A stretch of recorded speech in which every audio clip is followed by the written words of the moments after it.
สถานีวิทยุกระจายเสียงแห่งประเทศไทยในพื้นที่ 8 จังหวัดภาคเหนือตอนบนขอนำท่านเข้าสู่รายการใต้สันติสุขเพื่อนของผมมีทั้งชาวไทยพุทธคริสต์และอิสลามเพื่อนของฉันมีทั้งคนเหนืออีสานภาคกลางภาคใต้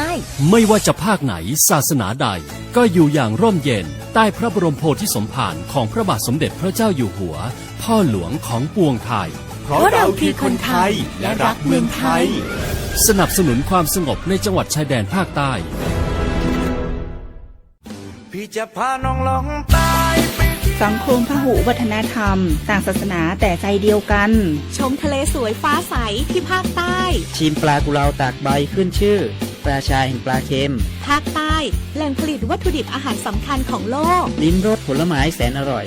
ลองกองทุเรียนมังคุดเงาะความหลากหลายทางวัฒนธรรมทั้งพุทธคริสต์อิสลามและคนเชื้อสายจีนอาศัยอยู่ร่วมกันอย่างกลมกลืนภาคใต้แห่งสยามเมืองงามของไทย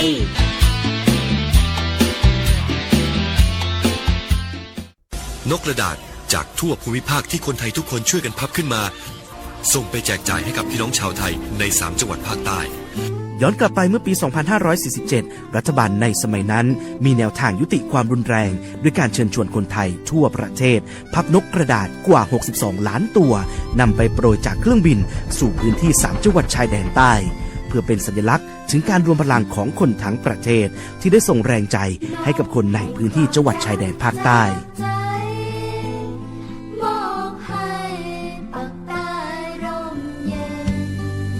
นกกระดาษกว่า 62 ล้านตัวที่โปรยมาจากฟากฟ้าในวันนั้นได้นำมาก่อสร้างเป็นอนุสาวรีย์นกสันติภาพที่ชาวจังหวัดนราธิวาสเรียกกันว่าวงเวียนนกผ่านมาแล้วกว่า 20 ปี อนุสาวรีย์นกสันติภาพยังคงตั้งตระหง่านและกลายเป็นสถานที่จุดเช็คอินของนักท่องเที่ยวแม้ว่านกสันติภาพตัวนี้จะไม่สามารถส่งเสียงได้แต่ก็คือสัญลักษณ์แห่งความหวังด้วยหวังว่าวันหนึ่งบ้านเมืองจะกลับมาสงบสุขและมีรอยยิ้มอีกครั้งสันติสุขชายแดนใต้สร้างได้โดยสันติวิธี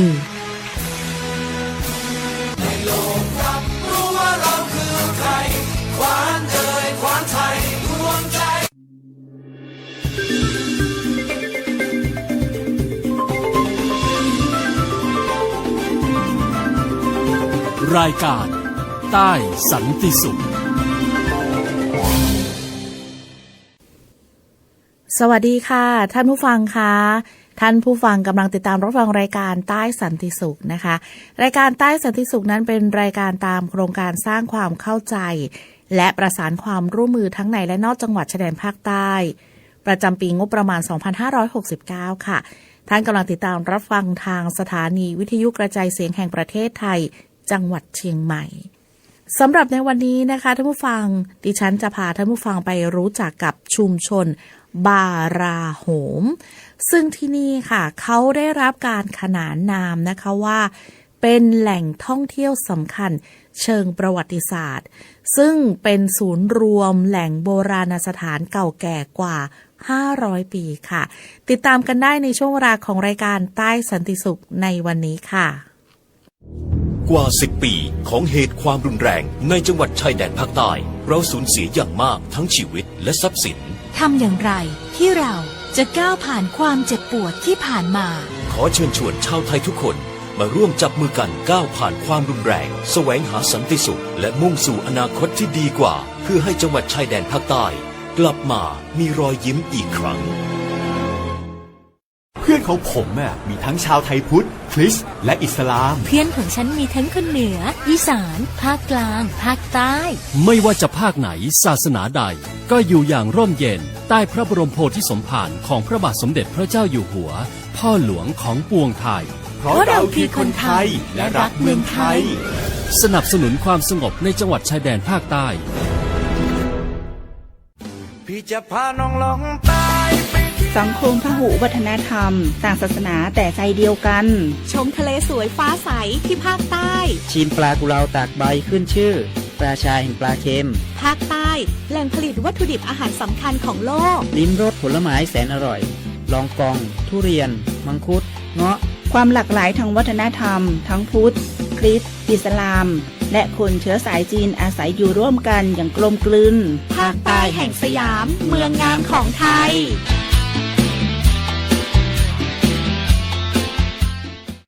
นกกระดาษจากทั่วภูมิภาคที่คนไทยทุกคนช่วยกันพับขึ้นมาส่งไปแจกจ่ายให้กับพี่น้องชาวไทยใน3จังหวัดภาคใต้ย้อนกลับไปเมื่อปี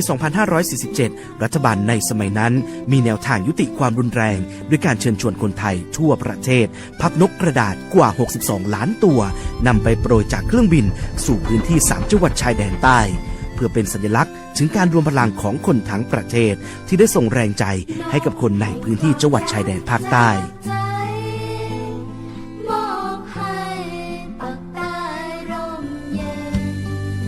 นกกระดาษกว่า 62 ล้านตัวที่โปรยมาจากฟากฟ้าในวันนั้นได้นำมาก่อสร้างเป็นอนุสาวรีย์นกสันติภาพที่ชาวจังหวัดนราธิวาสเรียกกันว่าวงเวียนนก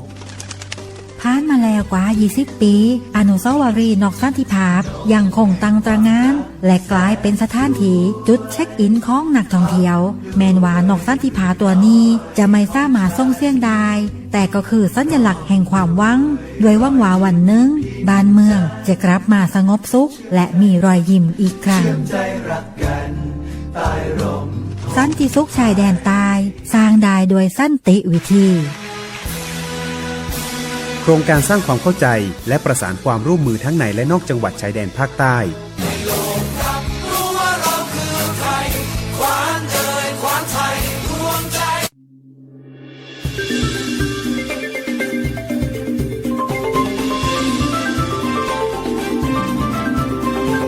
รายการใต้สันติสุข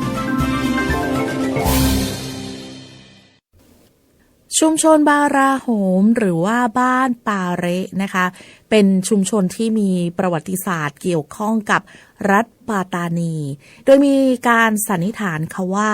ประชากรเดิมที่มาตั้งรกรากในแถบนี้นั้นมาจากหมู่เกาะมาลายูและตั้งรกรากมาเป็นเวลากว่า100ปีแล้วถิ่นฐานเดิมนะคะเป็นหมู่บ้านเกี่ยวข้องกับประวัติศาสตร์ของเมืองปัตตานีเดิมเกี่ยวโยงมาจากเมืองลังกาสุกะประชาชนเดิมก็นับถือศาสนาพุทธนิกายมหายานอยู่ภายใต้การปกครองของราชวงศ์โกตาลิไคต่อมามีการเปลี่ยนแปลงโครงสร้างเป็นรัฐอิสลามโดยมีพระยาอินทิราเป็นผู้ก่อตั้งรัฐปาตานีดารุสสลามพระยาอินทิราหรือสุลต่านอิสมาอิลชาเป็นเจ้าเมืองปัตตานีคนแรกนะคะที่เปลี่ยนมานับถือศาสนาอิสลามเนื่องจากขณะพระองค์ทรงพระประชวรด้วยโรคพระชวีแตกหมอหลวงและหมออื่นๆถวายรักษาแล้วไม่หายค่ะชีคซาอิดครูสอนศาสนาอิสลามแห่งปาไซผู้ที่มีความรู้ด้านการรักษาโรคได้ถวายการรักษาจนอาการพระประชวรนั้นหายเป็นปกติจึงทรงเข้ารับศาสนาอิสลามตั้งแต่นั้นจากนั้นได้สถาปนารัฐปาตานีเป็นนครรัฐอิสลามฟาตอนีดารุสสลามซึ่งแปลว่าปาตานีนครรัฐแห่งสันตินับเป็นการเปลี่ยนแปลงทางวัฒนธรรมที่ยิ่งใหญ่ค่ะในแหลมมาลายูและในเอเชียอาคเนย์ทั่วราชอาณาจักรของพระองค์ทรงใช้รูปแบบการบริหารปกครองตามหลักศาสนาอิสลามอย่างเคร่งครัดด้วยเมืองปาตานีมีความเจริญและมีชื่อเสียงทางการค้าซึ่งก็เป็นศูนย์กลางการเผยแพร่ศาสนาอิสลามทรงเปิดสัมพันธไมตรีกับมะละกาและสยามทำการค้ากับจีนญี่ปุ่นโปรตุเกสและหัวเมืองมาลายูอื่นๆเรือสินค้าของโปรตุเกสมาทำการค้าครั้งแรกกับเมืองปัตตานี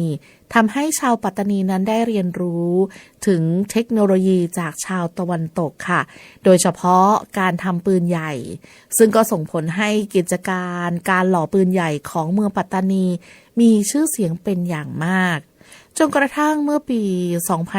2073 พระยาอินทิราสวรรคตพระศพของพระองค์ถูกนำมาฝังไว้ที่สุสานอันมันโฮมตำบลบาราโหม บาราโฮมนั้นมีคลองปาเระไหลผ่านเชื่อมโยงสู่อ่าวปัตตานีจึงเหมาะต่อการเป็นท่าเรือขนถ่ายสินค้าระหว่างโลกตะวันออกกับโลกตะวันตกนับเป็นท่าเรือคู่ค่ากับท่าเรือฮิราโตะของประเทศญี่ปุ่นค่ะสมัยราชินีฮิเยาการค้าพาณิชย์รุ่งเรืองจากการเป็นเมืองท่าจนทำให้ปัตตานีเป็นที่รู้จักไปทั่วโลกซึ่งก็มีบริษัทจากอินเดียฮอลันดามาตั้งสถานีการค้าในสมัยนี้การผลิตถ้วยโถโอชามได้แพร่หลายมายังปัตตานีทำให้ปัจจุบันพื้นชุมชนบาราโฮมจังหวัดปัตตานีปรากฏซากเตาเผาและเครื่องถ้วยกระจัดกระจายอยู่ในชุมชนด้วยค่ะช่วงหน้าเราจะมารู้จักกับชุมชนบาราโฮมกันต่อค่ะกว่า 10 ปีของเหตุความรุนแรงในจังหวัดชายแดนภาคใต้เราสูญเสียอย่างมากทั้งชีวิตและทรัพย์สินทำอย่างไรที่เราจะก้าวผ่านความเจ็บปวดที่ผ่านมา ขอเชิญชวนชาวไทยทุกคนมาร่วมจับมือกันก้าวผ่านความรุนแรงแสวงหาสันติสุขและมุ่งสู่อนาคตที่ดีกว่าเพื่อให้จังหวัดชายแดนภาคใต้กลับมามีรอยยิ้มอีกครั้ง เพื่อนของผมมีทั้งชาวไทยพุทธคริสต์และอิสลาม เพื่อนของฉันมีทั้งคนเหนืออีสานภาคกลางภาคใต้ ไม่ว่าจะภาคไหนศาสนาใดก็อยู่อย่างร่มเย็นใต้พระบรมโพธิสมภารของพระบาทสมเด็จพระเจ้าอยู่หัวพ่อหลวงของปวงไทยเพราะเราคือคนไทยและรักเมืองไทยสนับสนุนความสงบในจังหวัดชายแดนภาคใต้พี่จะพาน้องลองใต้สังคมพหุวัฒนธรรมต่างศาสนาแต่ใจเดียวกันชมทะเลสวยฟ้าใสที่ภาคใต้ชิมปลากุเลาตากใบขึ้นชื่อราชาแห่งปลาเค็มภาคใต้แหล่งผลิตวัตถุดิบอาหารสำคัญของโลกลิ้มรสผลไม้แสนอร่อยลองกองทุเรียนมังคุดเงาะความหลากหลายทางวัฒนธรรมทั้งพุทธคริสต์อิสลามและคนเชื้อสายจีนอาศัยอยู่ร่วมกันอย่างกลมกลืนภาคใต้แห่งสยามเมืองงามของไทย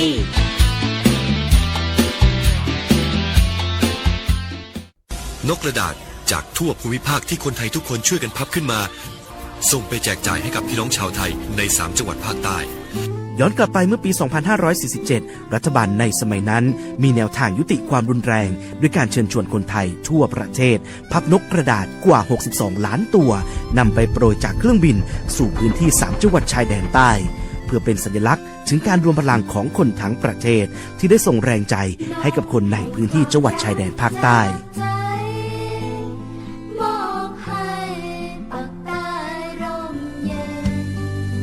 นกกระดาษกว่า 62 ล้านตัวที่โปรยมาจากฟากฟ้าในวันนั้นได้นำมาก่อสร้างเป็นอนุสาวรีย์นกสันติภาพที่ชาวจังหวัดนราธิวาสเรียกกันว่าวงเวียนนกผ่านมาแล้วกว่า 20 ปี อนุสาวรีย์นกสันติภาพยังคงตั้งตระหง่านและกลายเป็นสถานที่จุดเช็คอินของนักท่องเที่ยวแม้ว่านกสันติภาพตัวนี้จะไม่สามารถส่งเสียงได้แต่ก็คือสัญลักษณ์แห่งความหวังด้วยหวังว่าวันหนึ่งบ้านเมืองจะกลับมาสงบสุขและมีรอยยิ้มอีกครั้งสันติสุขชายแดนใต้สร้างได้โดยสันติวิธีโครงการสร้างความเข้าใจและประสานความร่วมมือทั้งในและนอกจังหวัดชายแดนภาคใต้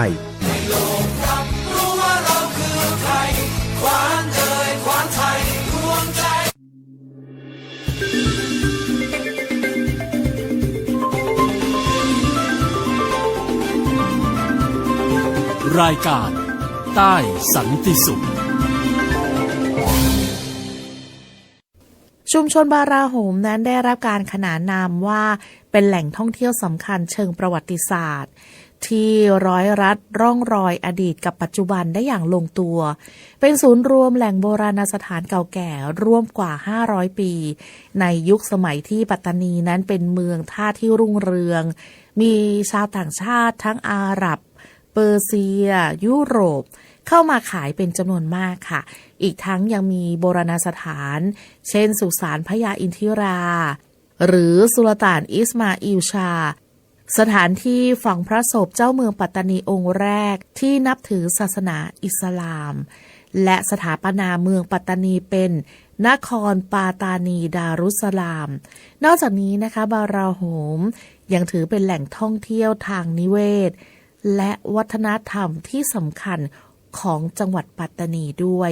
ซึ่งก็มีป่าชายเลนค่ะที่ดำรงความอุดมสมบูรณ์ระดับประเทศ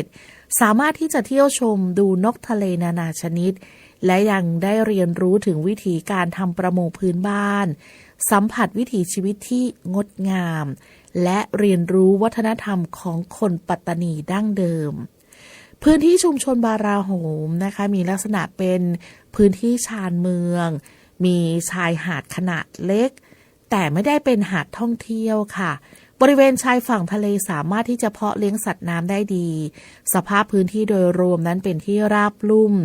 ตามชายฝั่งด้านอ่าวไทยเป็นส่วนใหญ่เหมาะสำหรับการทำอาชีพประมงเลี้ยงปลาและทำนากุ้งภายในชุมชนบาราโหมยังมีสถานที่สำคัญทางประวัติศาสตร์และแหล่งโบราณวัตถุโบราณสถานตลอดจนสถานที่ท่องเที่ยวมากมายค่ะทั้งแหล่งท่องเที่ยวทางการเกษตรและแหล่งท่องเที่ยวทางวัฒนธรรมยกตัวอย่างเช่นมัสยิดบาราโหมสุสานพญาอินทิราและพระมเหสีสามพี่น้องแหล่งเรียนรู้ภูมิปัญญาแกะสลักไม้กระต่ายขูดมะพร้าวโดยคุณตาอาลีผู้สร้างสรรค์การแกะสลักกระต่ายขูดมะพร้าวจากไม้เนื้ออ่อนด้วยลวดลายมาลายูจนเป็นที่โด่งดังค่ะทำให้มีคนจากต่างจังหวัดและต่างประเทศไม่ว่าจะเป็นอังกฤษจีนญี่ปุ่นมาดูงานและก็สนใจรับซื้องานศิลปะหัตถกรรมกระต่ายขูดมะพร้าวของคุณตาอาลีนอกจากนี้นะคะชุมชนบาราโหมยังมีแหล่งท่องเที่ยวเชิงนิเวศโดยจัดกิจกรรมการท่องเที่ยวให้มีลักษณะเป็นการท่องเที่ยวเชิงนิเวศวัฒนธรรมซึมซับวัฒนธรรมและภูมิปัญญาของชาวบ้านในท้องถิ่นเช่นท่าเสด็จศูนย์การเรียนรู้เศรษฐกิจพอเพียงบาราโหมอุโมงค์ป่าโกงกางบาราโหมที่ได้มีการจัดกิจกรรมพานักท่องเที่ยวล่องเรือชมวิถีชีวิตชาวประมงเรือเล็กอุโมงค์ป่าโกงกางและวัดดวงกับกิจกรรมการหาเศษกระเบื้องเครื่องถ้วยชามโบราณด้วยกิจกรรมการทานอาหารพื้นบ้านนาซิอีแดกำปง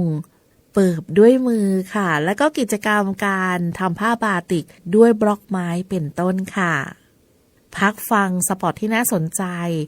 แล้วกลับมาพูดคุยกันในช่วงสุดท้ายของรายการใต้สันติสุขค่ะกว่า10 ปีของเหตุความรุนแรงในจังหวัดชายแดนภาคใต้เราสูญเสียอย่างมากทั้งชีวิตและทรัพย์สินทำอย่างไรที่เราจะก้าวผ่านความเจ็บปวดที่ผ่านมาขอเชิญชวนชาวไทยทุกคนมาร่วมจับมือกันก้าวผ่านความรุนแรงแสวงหาสันติสุขและมุ่งสู่อนาคตที่ดีกว่าเพื่อให้จังหวัดชายแดนภาคใต้กลับมามีรอยยิ้มอีกครั้งเพื่อนของผมมีทั้งชาวไทยพุทธคริสต์และอิสลามเพื่อนของฉันมีทั้งคนเหนืออีสานภาคกลางภาคใต้ไม่ว่าจะภาคไหนศาสนาใดก็อยู่อย่างร่มเย็นใต้พระบรมโพธิสมภารของพระบาทสมเด็จพระเจ้าอยู่หัวพ่อหลวงของปวงไทยเพราะเราคือคนไทยและรักเมืองไทยสนับสนุนความสงบในจังหวัดชายแดนภาคใต้พี่จะพาน้องลองใต้สังคมพหุวัฒนธรรมต่างศาสนาแต่ใจเดียวกันชมทะเลสวยฟ้าใสที่ภาคใต้ชิมปลากุเลาตากใบขึ้นชื่อปลาชายแห่งปลาเค็มภาคใต้แหล่งผลิตวัตถุดิบอาหารสำคัญของโลกลิ้มรสผลไม้แสนอร่อยลองกองทุเรียนมังคุดเงาะความหลากหลายทางวัฒนธรรมทั้งพุทธคริสต์อิสลามและคนเชื้อสายจีนอาศัยอยู่ร่วมกันอย่างกลมกลืนภาคใต้แห่งสยามเมืองงามของไทย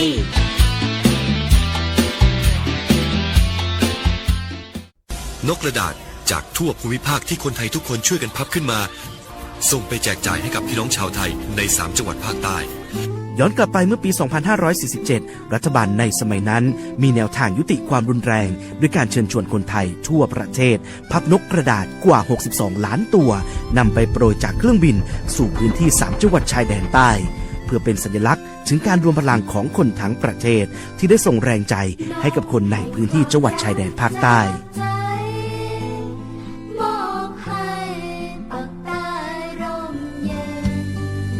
นกกระดาษกว่า 62 ล้านตัวที่โปรยมาจากฟากฟ้าในวันนั้นได้นำมาก่อสร้างเป็นอนุสาวรีย์นกสันติภาพที่ชาวจังหวัดนราธิวาสเรียกกันว่าวงเวียนนกผ่านมาแล้วกว่า 20 ปี อนุสาวรีย์นกสันติภาพยังคงตั้งตระหง่านและกลายเป็นสถานที่จุดเช็คอินของนักท่องเที่ยวแม้ว่านกสันติภาพตัวนี้จะไม่สามารถส่งเสียงได้แต่ก็คือสัญลักษณ์แห่งความหวังด้วยหวังว่าวันหนึ่งบ้านเมืองจะกลับมาสงบสุขและมีรอยยิ้มอีกครั้งสันติสุขชายแดนใต้สร้างได้โดยสันติวิธีโครงการสร้างความเข้าใจและประสานความร่วมมือทั้งในและนอกจังหวัดชายแดนภาคใต้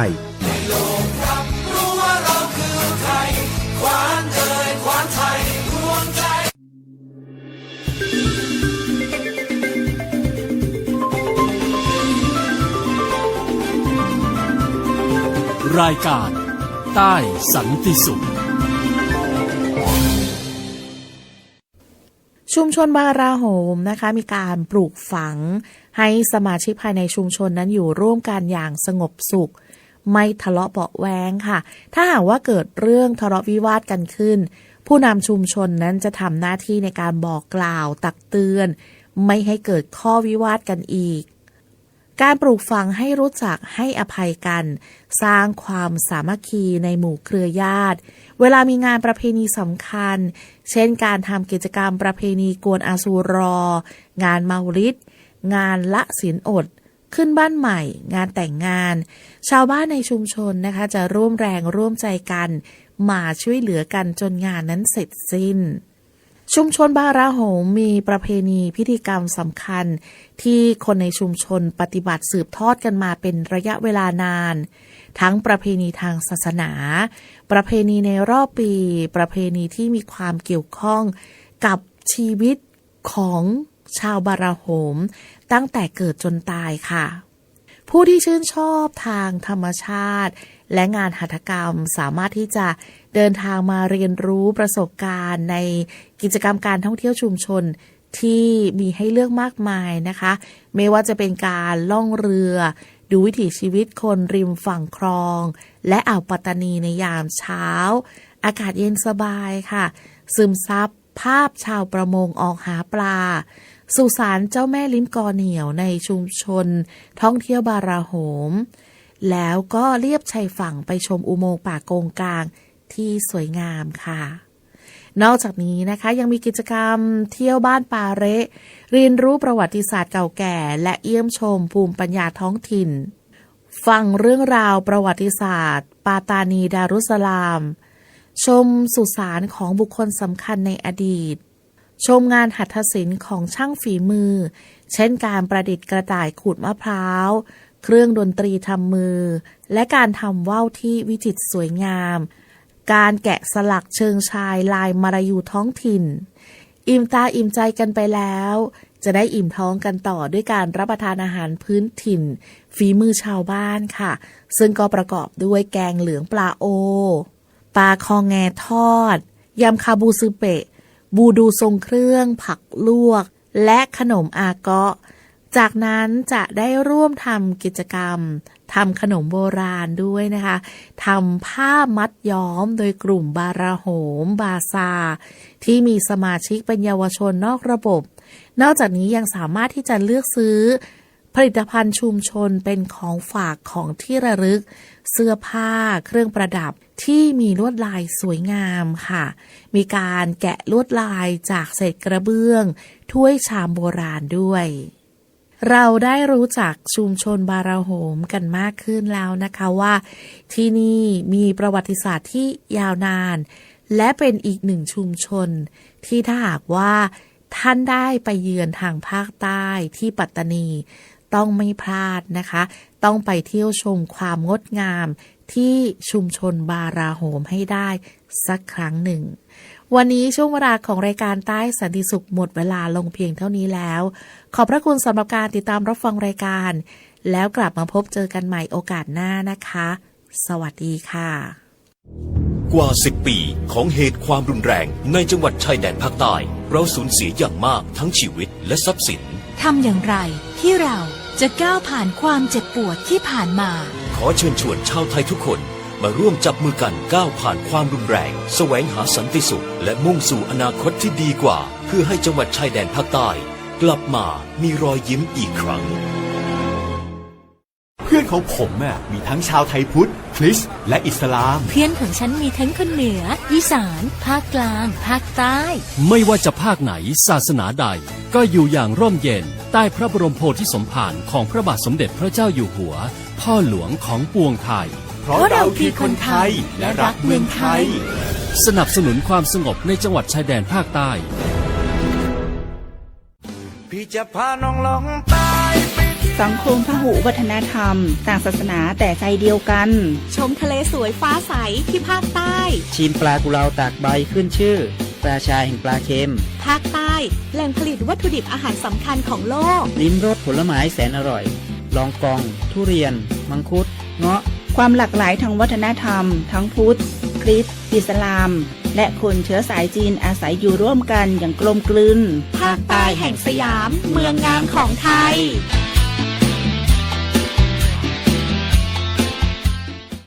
นกกระดาษจากทั่วภูมิภาคที่คนไทยทุกคนช่วยกันพับขึ้นมา ส่งไปแจกจ่ายให้กับพี่น้องชาวไทยใน3จังหวัดภาคใต้ ย้อนกลับไปเมื่อปี 2547 รัฐบาลในสมัยนั้นมีแนวทางยุติความรุนแรงด้วยการเชิญชวนคนไทยทั่วประเทศพับนกกระดาษกว่า 62 ล้านตัวนำไปโปรยจากเครื่องบินสู่พื้นที่3จังหวัดชายแดนใต้เพื่อเป็นสัญลักษณ์ถึงการรวมพลังของคนทั้งประเทศที่ได้ส่งแรงใจให้กับคนในพื้นที่จังหวัดชายแดนภาคใต้